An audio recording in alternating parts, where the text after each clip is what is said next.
Hello, ഇന്നത്തെ video എന്ന് പറയുന്നത് നീരൊഴുക്കിലെ ചേച്ചിയുടെ ഒരു ഡേ ആണ് കാണിക്കുന്നത്. ചേച്ചിനെ കുളിപ്പിക്കുന്ന കാര്യങ്ങളും പാക്കും എല്ലാം കാണിക്കുന്നുണ്ട്. അങ്ങനെ കുഞ്ഞിനെ കുളിപ്പിച്ചുകൊണ്ട് വന്നു. അമ്മയാണ് കുഞ്ഞിനെ കൊണ്ടുപോയി കൊടുക്കുന്നത്. അപ്പോൾ അവർ കുളിപ്പിക്കും. പിന്നെ ബ്രേക്ക്ഫാസ്റ്റ് ഇതായിരുന്നു: കടലക്കറിയും ഓംലേറ്റും ദോശയും കോഫിയും. ശരിക്കും ദോശയുടെ കൂടെ സാമ്പാറും ചട്നിയായിരുന്നു. എനിക്ക് ശരിക്കും രാവിലെ എണീറ്റപ്പോൾ എനിക്കിതൊന്നും കഴിക്കാൻ തോന്നിയില്ല. അപ്പം പിന്നെ രണ്ടാമത് ഓർഡർ ചെയ്തിട്ട് കടലക്കറിയും ഓംലേറ്റും കൊണ്ടുവന്നതാണ്. അപ്പോൾ നമുക്ക് എപ്പോൾ വേണമെങ്കിലും ഇപ്പം ഫുഡ് വേറെ വേണം തോന്നിക്കഴിഞ്ഞാൽ ഓർഡർ ചെയ്താൽ മതി. ഇവിടുന്ന് ഫോണുണ്ട്, ഫോൺ വിളിച്ചാൽ മതി. അപ്പോൾ ഉടനെ തന്നെ കിട്ടും കേട്ടോ. അപ്പോൾ കഴിച്ച് കഴിഞ്ഞ ഉടനെ ഞങ്ങൾ ചേച്ചിയുടെ കുളിയും കാര്യങ്ങളുമായിട്ട് പോവുമായിരുന്നു.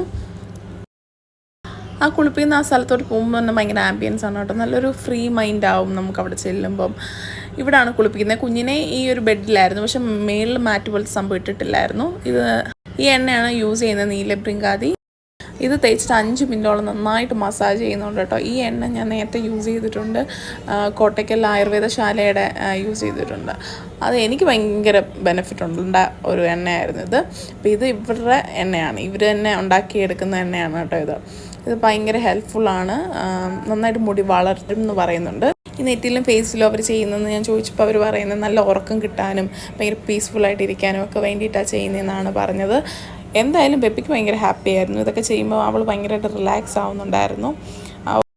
അതിനുശേഷം തലയിൽ ഇങ്ങനെ കൊട്ടിക്കൊടുക്കുന്നുണ്ട്. അതും ബ്ലഡ് സർക്കുലേഷന് വേണ്ടിയിട്ടാണ്. ഭയങ്കര വേദനിപ്പിക്കുന്ന രീതിയിലൊന്നുമല്ല, നല്ല രീതിയിൽ തന്നെയാണ് ഹെഡിലും ചെയ്യുന്നത്. ഞാൻ വീഡിയോ എടുത്തതിന് ശേഷം സ്പീഡിൽ കാണിക്കുന്നതാണ് കേട്ടോ. ഭയങ്കര സ്പീഡിൽ ചെയ്യുന്നത് കാണുമ്പോൾ ഇത് ഭയങ്കരമായിട്ട് കട്ടിക്കാണല്ലോ ചെയ്യുന്നത് എന്നൊക്കെ തോന്നുമായിരിക്കും. അങ്ങനെയൊന്നുമില്ല, പതുക്കെയാണ് ചെയ്യുന്നത്. പിന്നെ അതിന് ശേഷം മുടി കെട്ടി വെക്കും കേട്ടോ. ഇങ്ങനെ കെട്ടി വെക്കുവാണെങ്കിൽ ബാക്കി പാക്കൊക്കെ ഇടുന്ന സമയത്തൊക്കെ മുടി അങ്ങനെ തന്നെ സെക്വേർഡായിട്ടിരിക്കും, വേറെ പ്രശ്നമൊന്നുമില്ല. പിന്നെ അതിന് ശേഷം നാൽപ്പരമാതി ഓയിൽ യൂസ് ചെയ്തിട്ട് ഫേസിലും ബോഡിയിലും നന്നായിട്ട് അപ്ലൈ ചെയ്ത് കൊടുക്കുന്നുണ്ട്. അതുപോലെ നല്ലൊരു മസാജ്, ഒരു 10 മിനിറ്റോളം ഇവർ മസാജ് ചെയ്യുന്നുണ്ട് ബോഡിയിലൊക്കെ. ഭയങ്കരമായിട്ട് ഈ കയ്യിലൊക്കെ ആണെങ്കിൽ ബ്ലഡ് സർക്കുലേഷന് വേണ്ടി നന്നായിട്ട് അവർ നല്ല രീതിയിൽ ചെയ്യുന്നുണ്ട് കേട്ടോ. അത് കാരണം പെപ്പിക്ക് നേരത്തെ രാവിലെയൊക്കെ എനിക്ക് ഭയങ്കര ബുദ്ധിമുട്ടും അസ്വസ്ഥതയൊക്കെ ഉണ്ടായിരുന്നു ഡെലിവറിക്ക് ശേഷം. അതൊക്കെ ഇപ്പോൾ കുറഞ്ഞു കേട്ടോ നന്നായിട്ട്. ചെയ്യുന്നതിൻ്റെയൊക്കെ ഒരു നല്ല ബെനിഫിറ്റ് കിട്ടുന്നുണ്ട് അവൾക്ക്. പിന്നെ അതിന് ശേഷം ആ എണ്ണ തന്നെ ഫേസിലും യൂസ് ചെയ്യുന്നുണ്ട്. ഫേസിൽ ഇപ്പം ടാൻ ആയിട്ടുള്ള ഏരിയയൊക്കെ നന്നായിട്ട് കുറയ്ക്കും കേട്ടോ. ഓരോ ദിവസം തേക്കുന്നതനുസരിച്ചും ബെനിഫിറ്റ് കിട്ടുന്നുണ്ടെന്നാണ് പറയുന്നത്.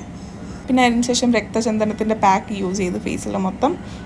ഇവർ തന്നെ പറയുന്നുണ്ട് രക്തചന്ദനം ചിലവർക്ക് സൂട്ടബിൾ ആവും, ചിലവർക്ക് ചിലപ്പോൾ പറ്റത്തില്ലായിരിക്കും എന്ന് തോന്നുന്നുണ്ട്. ഇപ്പോൾ 2 ദിവസത്തെ ഇത് തേക്കുവാണെങ്കിൽ 2 ദിവസത്തിനുള്ളിൽ ബെനിഫിറ്റ് നന്നായിട്ട് കാണും എന്നാണ് പറയുന്നത്. കളർ കുറച്ചുകൂടെ ബ്രൈറ്റ് ആവും നമ്മുടെ ഫേസിലെ. പിന്നെ കേടോ മിൽക്കോ യൂസ് ചെയ്ത് മിക്സ് ചെയ്യാം. അതിനുശേഷം സ്റ്റീം ചെയ്യുവാണ്. പിന്നെ ഈ കാർഡിൽ പറയുന്ന കാര്യങ്ങളൊക്കെയാണ് സർവീസ് ചെയ്യുന്നത് അവർ. ഇത് ചേച്ചിയുടെ ഒരു കിറ്റാണ്, ഈ കിറ്റിൽ നിന്നാണ് യൂസ് ചെയ്യുന്നത്. തലയിൽ ഇത് എല്ലാവർക്കും ഉപയോഗിക്കാം അല്ലേ? ഇത് പിന്നെ ബോഡി പാക്കാണ്, ഫുൾ ബോഡി സ്ക്രബ് ചെയ്തിട്ട് കുളിച്ചാൽ മതി. ഇത് പിന്നെ രക്തചന്ദനം. ഓക്കെ, ഓയിൽ അല്ലേ? പിന്നെ ഒരു ഹിമാലയയുടെ, നിങ്ങൾ ഹിമാലയയുടെ തന്നെയാണ് ഉപയോഗിക്കുക? ഇത് നല്ലതാണോ? ഇത് ബോഡി ഫുള്ള് നമ്മൾ പുറത്തും കയ്യിലൊക്കെ ഉപയോഗിച്ചു. ഓക്കെ, ഇതല്ലേ ഇത് മറ്റേ അതിപ്പോ എന്തായാലും ഇത് വാങ്ങുന്നുണ്ടല്ലേ. പക്ഷെ എല്ലാത്തിനകത്ത് ഇത് മുഖത്തും വൈറ്റത്തും ഇത് തലയിൽ ഉപയോഗിക്കാം. എന്തായാലും ഇതിൻ്റെയൊക്കെ എക്സ്ട്രാ വേണം. ഇത് വേദിൻ്റെ പൊടിയാണ് കേട്ടോ. ഈ ഒറ്റ പാക്കറ്റ് മൊത്തം നമ്മൾ ഒരു കുളിക്ക് ഇടുന്നുണ്ട്. ഒരു കിഴി കെട്ടിയിട്ടാണ് ഇവർ ഇടാറുള്ളത്. വീട്ടിൽ ചെന്ന് ചെയ്യുവാണെങ്കിൽ ഇലയൊക്കെ ഇടും, മൊത്തത്തിലിട്ടിട്ട് പിന്നെ അരിച്ചെടുക്കുക ചെയ്യുന്നത്. പക്ഷെ നമ്മളിവിടെ വന്ന് ചെയ്യുമ്പം കിഴി കെട്ടിയിട്ടാണ് ഇടുന്നത്. പിന്നെ രാസനാന്തി പൊടി എടുത്തിട്ട് പിപ്പിയുടെ തലയിൽ നെറുകയിൽ തേച്ച് കൊടുക്കുന്നുണ്ട്.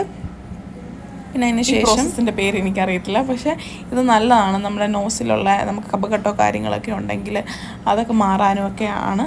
ഇത് ചെയ്ത് കഴിയുമ്പോൾ അവളുടെ കണ്ണൊക്കെ നന്നായിട്ട് നിറഞ്ഞു. ഭയങ്കര പാടാണത് ശ്വസിച്ചെടുത്ത് വരാനായിട്ട്. പിന്നെ അതിന് ശേഷം മുടിയിൽ ഇതുപോലെ ഇങ്ങനെ ചെയ്തു. ചിരട്ടയും കുന്തിരിക്കവും കൂടെ കത്തിച്ചിട്ട് ചെയ്യുന്നതാണ് കേട്ടോ. ഇതിന് ഇച്ചിരി പുക കുറവാണെന്ന് അവർ പറയുന്നുണ്ട്.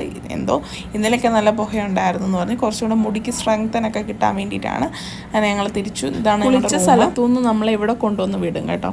എന്നിട്ട് കുളിക്കാൻ നേരം, ഇപ്പം നാളെ ആണെങ്കിൽ കുളിക്കാൻ നേരം നമ്മളെ വിളിച്ചുകൊണ്ടും പോവും. മാങ്ങയൊക്കെ മുറിച്ചൊക്കെ വെച്ചിട്ടുണ്ടായിരുന്നു. പിന്നെ അത് കഴിച്ചു. കാത്തുന് ഭയങ്കര ഇഷ്ടമാണ് ഇത്. അപ്പോൾ അവളും കഴിച്ചു. കുളിച്ചിട്ട് വരുമ്പോൾ ഒരു റാഗിയുടെ ഒരു കുറുക്ക് കൊടുക്കും കേട്ടോ, അത് കഴിക്കും. ശരിക്കും ഞങ്ങൾ ഉള്ളിലോട്ട് ഇങ്ങനെ മെഡിസിൻ പോലെ ഒന്നും കഴിക്കുന്നില്ലെന്ന് പറഞ്ഞു. അപ്പോഴത്തേക്ക് ഇങ്ങനെ റാഗി കുറുക്ക് അങ്ങനത്തെ രീതികളാണ് തരുന്നത്. പിന്നെ അതിന് ശേഷം 4 മണിയായപ്പോൾ സ്പായ ഉണ്ടായിരുന്നു. അപ്പോൾ നേരത്തെ പോലെ തന്നെ എണ്ണ തേച്ചു. അതിന് ശേഷം ഇങ്ങനെ ചൂട് കൊള്ളിപ്പിച്ചു. പിന്നെ അതെല്ലാം കഴിഞ്ഞ് ഞങ്ങൾ പിന്നെ പുറത്ത് നടക്കാൻ പോയി. നമ്മുടെ കൂടെ എപ്പോഴും ആദിത്യ എന്ന് പറഞ്ഞ ഒരാളെപ്പോഴും വരും കേട്ടോ. ഇപ്പോൾ നമുക്ക് ഫുഡാണേലും ഫ്രൂട്ട്സ് ആണേലും എല്ലാം കൊണ്ടുതരുന്നത് ഈ ആളായിരിക്കും കേട്ടോ. നമ്മുടെ അപ്പോൾ പിപ്പിയുടെ കാര്യങ്ങളും കുഞ്ഞിൻ്റെ കാര്യങ്ങളും മൊത്തം നോക്കുന്നത് ആദിത്യ എന്ന് പറയുന്ന കുട്ടിയായിരിക്കും. അപ്പം നടക്കാനായിട്ടൊക്കെ പോയി അതിൻ്റെ ബാക്ക് സൈഡിലോട്ടാണ് പോയ ഹോസ്പിറ്റലിൽ. ഭയങ്കര രസമായിരുന്നു. അവിടെ വെള്ളമൊക്കെ ഉണ്ടായിരുന്നു. കാത്തിനൊക്കെ ഭയങ്കരമായിട്ട് ഇഷ്ടപ്പെട്ടു. ഞങ്ങൾ കുറച്ച് നേരം നടന്നു കണ്ടു. ഐ ലവ് കൊച്ചി എന്നൊക്കെ എഴുതി വെച്ചിട്ടുണ്ട്. ഇതാണ് വെള്ളം ഉണ്ടെന്ന് പറയുന്ന സ്ഥലം. കുറച്ച് ഫോട്ടോസൊക്കെ എടുത്തു. ഇങ്ങനെ നടക്കാൻ നേരം നമ്മുടെ കൂടെ വരും കേട്ടോ. എല്ലാവരും ഇവിടെയുള്ള ഹോസ്പിറ്റലിലുള്ള എല്ലാവരും വൈകുന്നേരം നടക്കാറുണ്ട്. തിരിച്ചു വന്നു. നമ്മൾ സൊമാറ്റോയിൽ സ്നാക്സ് ഓർഡർ ചെയ്തിട്ടുണ്ടായിരുന്നു. പപ്സും കട്ട്ലേറ്റും ആയിരുന്നു. പിന്നെ ഒരു ലോലിപോപ്പും ഉണ്ടായിരുന്നു. ഇതായിരുന്നു ഈവനിങ് സ്നാക്സ്. രാത്രി ഞാൻ കഞ്ഞിയാണ് കഴിച്ചത്. എനിക്ക് കഞ്ഞി മതിയായിരുന്നു. കുറച്ചുകൂടെ ലൈറ്റായിട്ട് കഴിക്കാമെന്ന് വിചാരിച്ചു. അപ്പോൾ ഇതായിരുന്നു ഇന്നത്തെ video. And thank you for watching.